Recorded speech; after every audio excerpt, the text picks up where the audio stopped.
Hey there, collective! Yan na nagbabalik ang ating peak asset, no? So yan mga babes, so ang topic natin para sa peak asset na ito, no?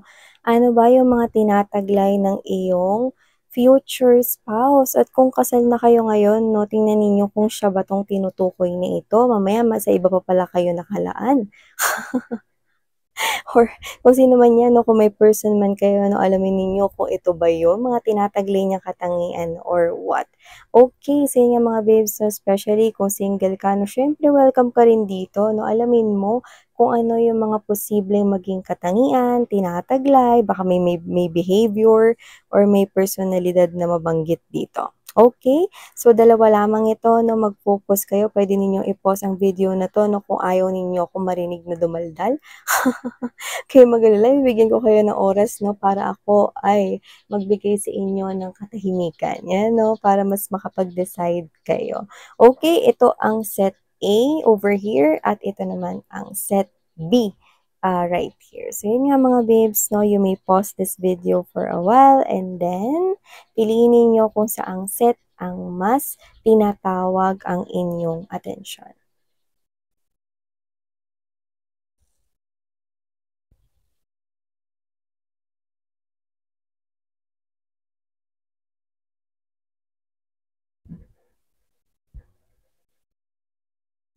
Okay, at dahil nakapili ka na, simulan na natin sa set A. So, itabi na muna natin tong set B dito sa gilid. Okay? Set A, alamin natin yan, no? So, ano nga ba ang katangian ng person mo? We have here the Three of Wands energy. We also have here this Eight of Wands energy, the Four of Coins, the Two of Coins, the Four of Swords, and the King of Swords energy. So, sa nakikita ko rito, pinapakita sa atin, no, ng inyong mga angels and guides right here. Your person is someone na, okay, meron pa siya rito na I think hindi pa nakakalimutan. Baka may nangyari sa kanyang childhood experience or traumatic something. Doesn't have to be na may kinalaman lang yun sa love and relationship. Yung iba, baka meron nangyari sa kanila like, let's say, no, nung bata sila, na naglaro sila ng mga friends nila, din nakulong siya dun sa parang isang abandonadong place, no? May ganun na experience, no? May nakuha tayong ganyan. No? Doesn't have to be na yun yung eksakto na yun, pero maaaring may ganun, nakahawig na nangyari sa kanya. Or yung iba baka galing sa isang broken family na nakita ko rito, no? Like there's something traumatic here na pwede nangyari sa family issues nila or whatever. So just take how this resonates, no? Meron dito sa past na parang hindi pa niya tuluyan na nakakalimutan. So nakikita ko na itong person na to no, is nasasaktan pa rin siya. Kahit na sobrang tagal na nun or old one na yun. Yun ang nakikita ko rito, no? So, maliban sa kanya, yes, meron siya na parang traumatic experience. At kung tulungan mo siya rito, no, na makalimutan yun, no, nakita kong magagawa mo. Yun nga lang, it will take some time.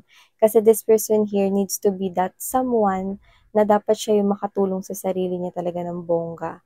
So, pwede mo siyang alalayan rito para mas matulungan niya yung self niya. Okay? So, nakikita ko na kung sino man tong future spouse mo. Nakikita ko na itong person na to na pwede mo ring makilala in one of your travels. Or maaaring nakilala mo yan in one of your travels here. Maybe yung travel na hindi business related ha.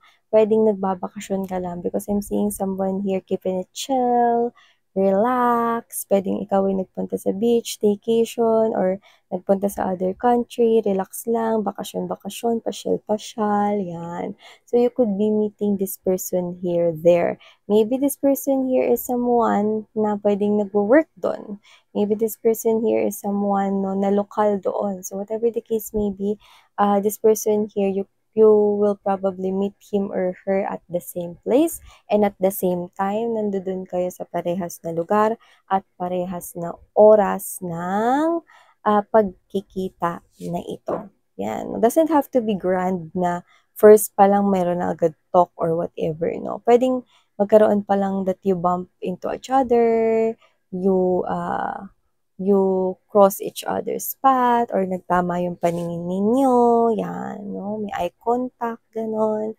So, that could possibly be the first encounters that you will definitely have with this person. And aside from that, nakita rin ako rito na kung sino tong person na to, ito yung klase ng person na pag alam niya na gustong-gusto niya yung bagay, at lalong-lalo na kung ito ay tao, hinding-hindi niya yon pakakawalan. So, nakikita ko na itong person na 'to 'no, kapag nakilala ka niya at nagkaroon na rito ng connection sa inyong dalawa, hindi ka na nito pakakawalan. Kaya huwag ka na ring magulat kung magiging mabilis ang lahat. Ilang buwan pa lamang posible sa inyo ang nakalilipas 'no, puwedeng pakasalan na kayo ng taong ito. Huwag mangamba, huwag ring matakot kasi tuloy-tuloy consistent ang nakikita ko sa energy niya. Ito kasi yung klase ng person 'no, na may paninindigan dito, yun ang nakikita ko rito. At nakikita ko that this person will treasure you all of his or her lives right here, and this person will surely adores you and handa siya rito na iwanan ano man yung mga bagay na puwedeng nakasanayan niyang gawin just to be with you. This person is willing to sacrifice for you. Yan, no? Basta pag meron siya dito nakitang bagay na gusto niya at alam niyang gusto niya yon, akin yan. Yan, no? Kukunin niya yan. This person is a go-getter, no? And lalo na, pagdating sa love life, no? This person here, no? Alam niyang sa'yo lang siya, no? Or ikaw ay sa kanya lang, no? Kaya may chance rin na itong person na to ay seloso or selosa. Yun yung nakikita ko rito. May pagka-jealous siya rito. Doesn't have to be na nakakainis na yung pagseselos, pero yung selos niya is yung yung nasa lugar naman, huwag kayong mag-alala, 'no. Tsaka baka meron lang siyang mga mapansin rito 'no, na puwedeng makita mo yun as hint na parang, "Nagseselos ka ba?" Kunwari ganito, "Alam mo nakita ko kanina," lalo na kung sinundo ka niya, "Kanina nakita ko habang hinihintay kita, may nakasabay kang lumabas dun sa mini stop." Example lang yun 'no. Ano yun, ngayon ko lang nakita yun, eh. Bago namin yun, intern namin yun. Bago lang yun sa company namin, yan, oo. Bakit nagseselos ka ba? Yung mga ganyan 'no, mga ganyan nakikita ko dito with that person 'no. Hindi naman siya yung as in, "Sino yun? Sino yung lalaki na yun? Gaano katagal na kayo? Sino yung babae na yan? Ha? Yan ba yung pinalit mo sa'kin? Kailan pa kailan?" Mga ganyan 'no. Hindi naman gano'n siya. So, siya ay klase ng person rito na 'pag nagselos nasa lugar naman, tsaka magtatanong muna yan, pero mararamdaman mong nagseselos siya, yan. Gano'n ko siya nakikita 'no. Kasi nga yung kanya ay kanya lang at dahil ikaw ay kanya, yan 'no, ganyan siya. So, maliban diyan, nakikita ko rin na itong person na 'to 'no, is puwedeng higit sa isa ang pinagkakakitaan niya, pero kaya niyang balansehin 'yun. Kunwari may trabaho siya, may negosyo, basta higit sa isa yung pinagkakakitaan niya. So, hindi ko naman nakikita na itong person na 'to 'no, is nawawalan ng pera or nagso-short yung pera 'no, malabo 'yun, sabaw ng pusit. Dahil parang hangga't kaya niya rito mag-ipon, talagang mag-iipon siya. Parang gusto niyang i-exceed lagi kung ano yung naiipon niya.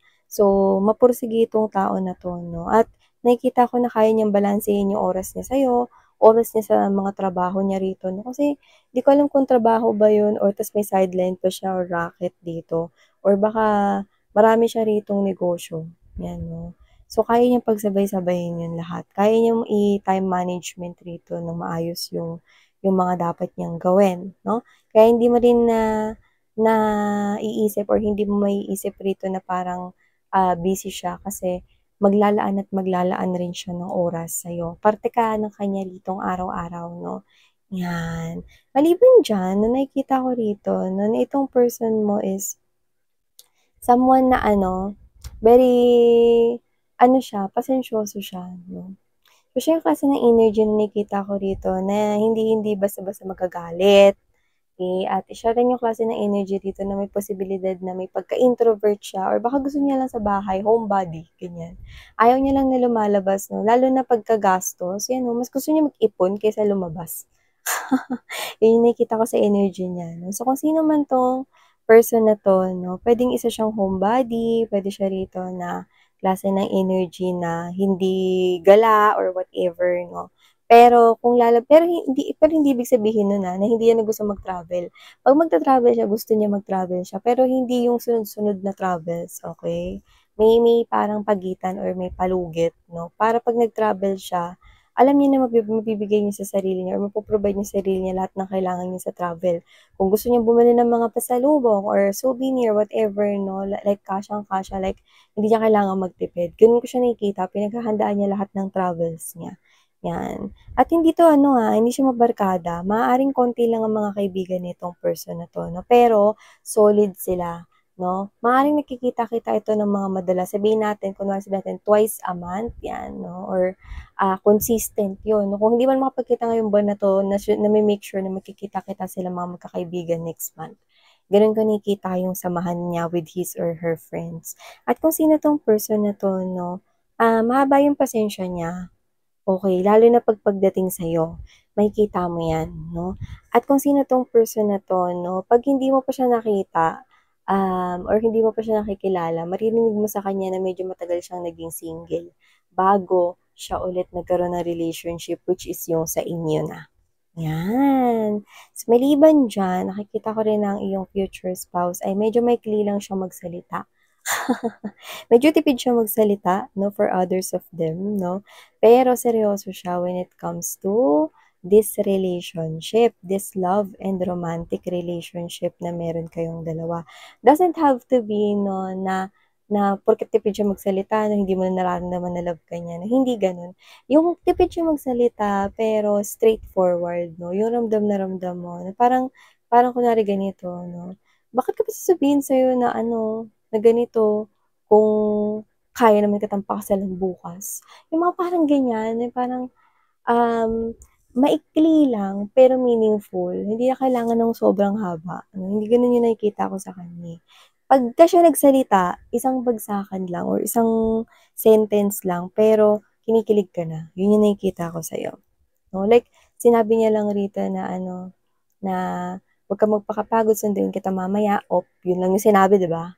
Pero kinikilig ka na, yun yung nakikita ko sa kanya. Kasi iba-iba yung mga approach natin sa love, eh. May mga person kasi na ang haba-haba nung sinabi 'no, bago nag-goodnight, 'no, parang ang dami mo ng mga sinabi 'no, iba gano'n. Pero siya, maikli lang siya rito magsalita 'no, pero hindi ka tinipid sa emosyon. Ramdam na ramdam mo 'yun 'no, mararamdaman mo 'yan lalo na pagka-deal mo na 'to or makaka-deal mo na 'to. Wow! See, very straightforward. So, yan ang nakikita ko with your person here. For some reason, nakikita ko ang letter H, ang number 3, ang number 4, at ang letter I. So, maaring tinataglay niyan ang mga letters, initials, numbers, baka special dates, birth dates, no, ninyo or niya. Just take how this resonates. So, let's now go to set B. Tamang ligpit tayo mga bibs. Okay.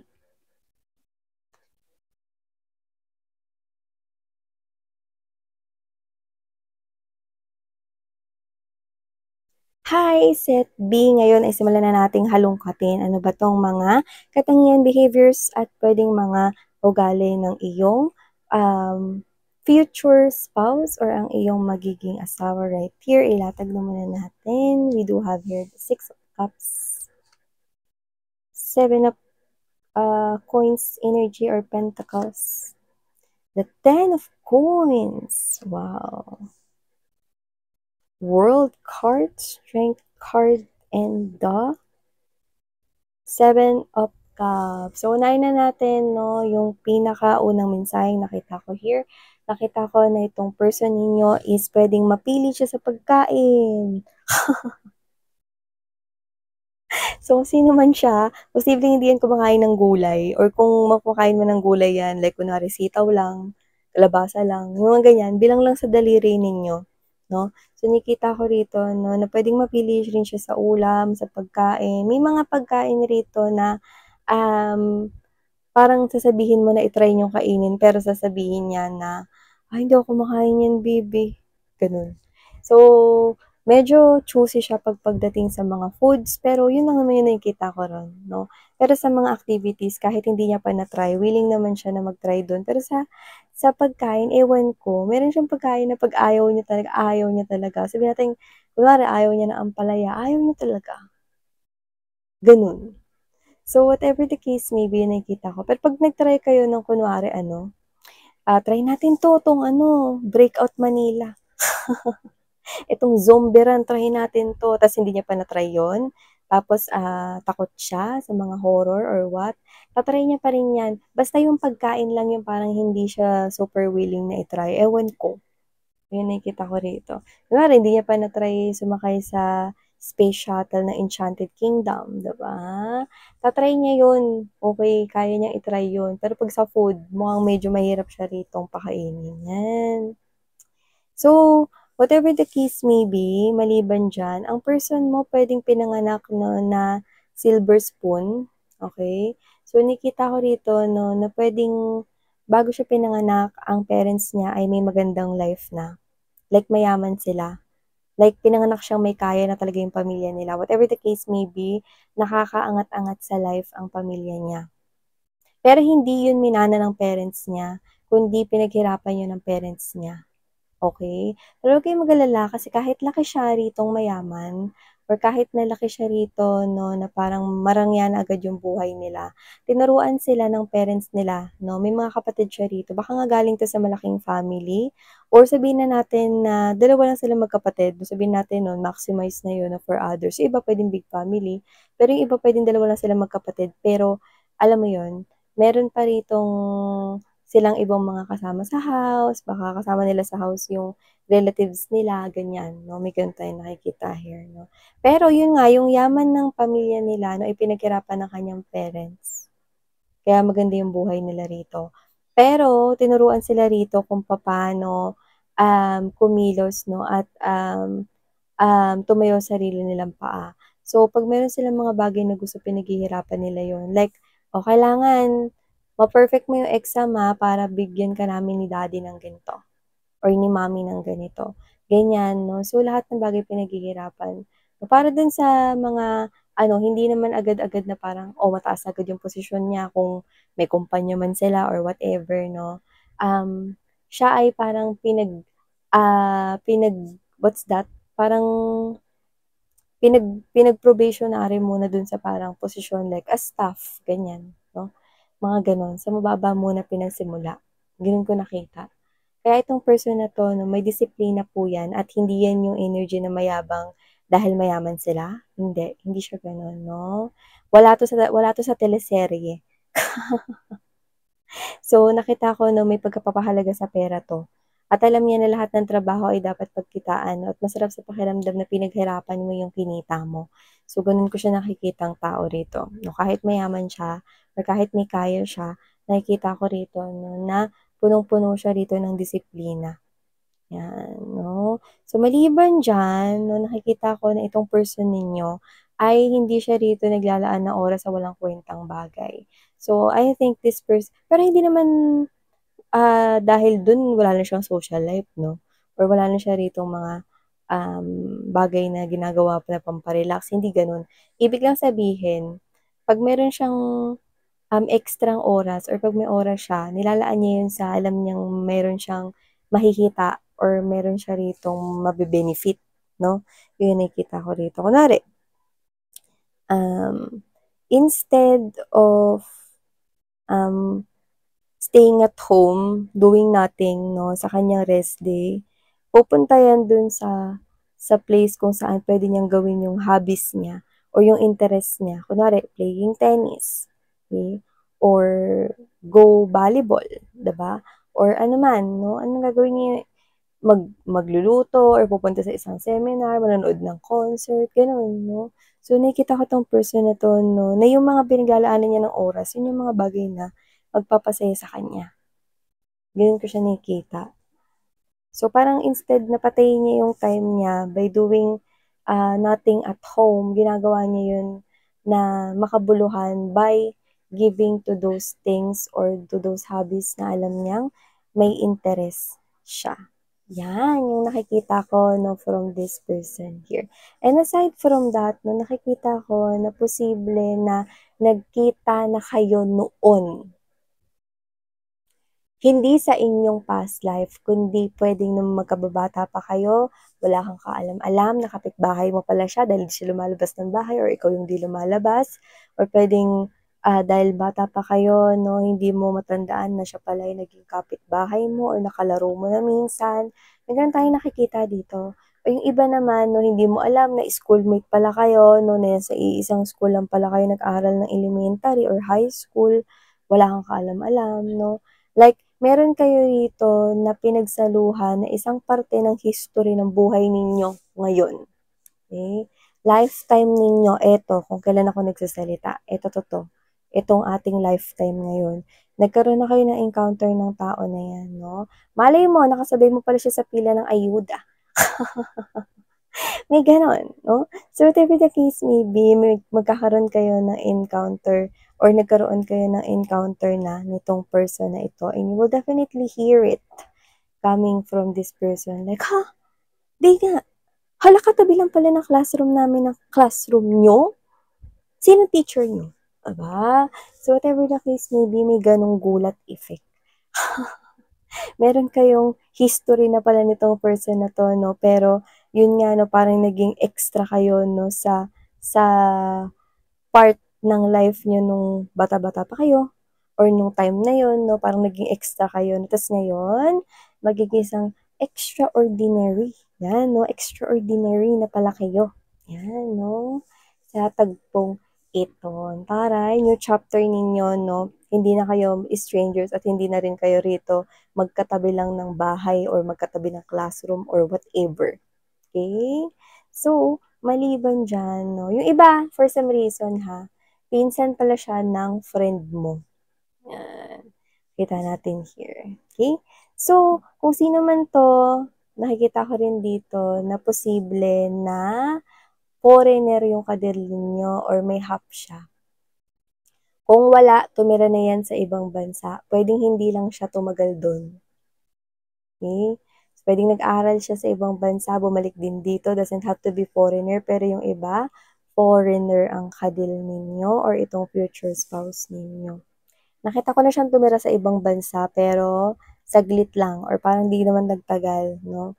At kung sino man 'tong energy na 'to na nakikita ko rito na ito yung person dito na, willing mag-adapt sa tradisyon, sa kultura or whatever 'no, na na meron ka at ng pamilya mo. Yan yung nakikita ko dito. This person will respect your tradition here. And aside from that 'no, nakikita ko na itong person na 'to na matapang siya, courageous, brave 'no. So, meron siya tinataglay na gano'n, pero may pagka-sensitive side siya. Mm. Hindi ko alam kung ano 'yun, pero may mga sensitive topic siya na puwedeng ayaw niyang pag-usapan. So, either umalis siya or i-change niya yung topic, 'yun yung nakikita ko rito. Okay. Matapang siya, courageous, brave, pero may mga topic na parang sensitive siyang pag-usapan. So, baka puwede mo ring alamin 'yun para maiwasan mo 'yun, 'di ba? Or 'pag nangyari 'yun, puwede mo naman din siyang i-approach since person mo siya rito. Nakikita ko naman na mag-o-open naman siya sa'yo 'no, kaya lang, hindi siya yung tipo ng energy na mauna siya, na i-open niya 'yun 'no. Parang ano kasi siya, eh, parang medyo pagka naisip niya 'yun, yung sensitive part na 'yun 'no, parang medyo nakakain na yung mind niya, na-o-overwhelm. So, might as well na na ikaw na yung mauna na, "Okey ka lang? Gusto mo bang i-share sa'kin, ano ba 'yun? Kaya ba pag-usapan yung topic na 'yun? Kung kailan mo gustong i-share, saka mo na lang i-share." Kung kailan ka ready, andito lang ako. 'Yan 'no, alam niya 'yun. So, nakikita ko na open siya sa'yo pero may mga times na parang lalo na yung mga sensitive topics na puwedeng siguro hindi pa kayo nagkakakilala, may mga topic na sensitibo sa kanya, ayaw niya pag-usapan. At saka for some reason 'no, siya yung klase ng energy rito na parang medyo, diretso, na specific kong nakukuha, ayaw niya ng green jokes. That person finds that uninteresting at hindi nakakatawa for him or her. Hindi siya komportable makarinig ng green jokes. Yeah. Okay. So, yung nakita ko rito. May ganun specifically. Okay. Well, I must say, may mga ganun talagang tao. Ako, isa ako sa mga ganun. Kapag ka green yung jokes, di ako natutuwa. Like, what? Is that a joke? Yan, no? Pero, may mga tao talaga na natatawa sa mga green jokes, no? So, this person, ayaw niya ng green jokes. Yan. So, maliban dyan, nakikita ko, no, na itong person na to, no, marami siya ritong opportunities na mag-grow. At talagang ini-engage niya yung sarili niya sa mga bagay na magpapa-enhance pa ng skills niya, magpapadagdag ng knowledge or kaalaman niya sa work, no? Hindi lang sa work, pati sa kanyang life, no? Gusto niya rito i-try yung mga bagay, no, na magpapa-improve rito ng kanyang well-being at ng kanya ritong personality at communication, no, connection with other people. Kasi gusto niya rito mga babes na parang mapa-widen pa yung connections niya with other people, lalo na pag may kinalaman sa finances. Kasi this person, kung sino man ito, no, this person here wants to build that foundation for you and for your children in the future. Gusto niyang ma-secure ang inyong stability kasi gusto niya na kagaya ng ginawa ng kanyang mga parents or ng kanyang mom and dad, no, nabigyan sila rito ng magandang buhay, nabibili nila yung toys na gusto nila, nakapili sila ng magandang schools and universities, academies na pinag-aralan, no, at sila ito na dumanas ng maayos na buhay. Gusto niya rin yun iparanas sa'yo at sa inyong mga anak or magiging mga anak dito. Taray! So, yun yung nakikita ko coming from this person right here. And this person, meron siyang paboritong biskwit at hindi ko alam kung ba't ko nakuha yun specifically. So, kung ano yun, no, posible yan yung madalas niyang nakikita mong kainin or favorite niya yan, no, laging yan kasama sa groceries or what, no, may ganun tayong nakukuha dito. So, whoever resonates here in this reading, I'm seeing number 2, I'm seeing number 3, and number 7 over here. And if letters, no, maaring initials na ito, I'm seeing letter F and letter T. So, just take how this resonates mga babes na maaaring parte yan ng pangalan or apelyido nila or maaaring special dates or birth dates ninyong dalawa. So, whatever the case may be, just take only what resonates, guys. And thank you so much for your time spent here and love and light. Annyeong!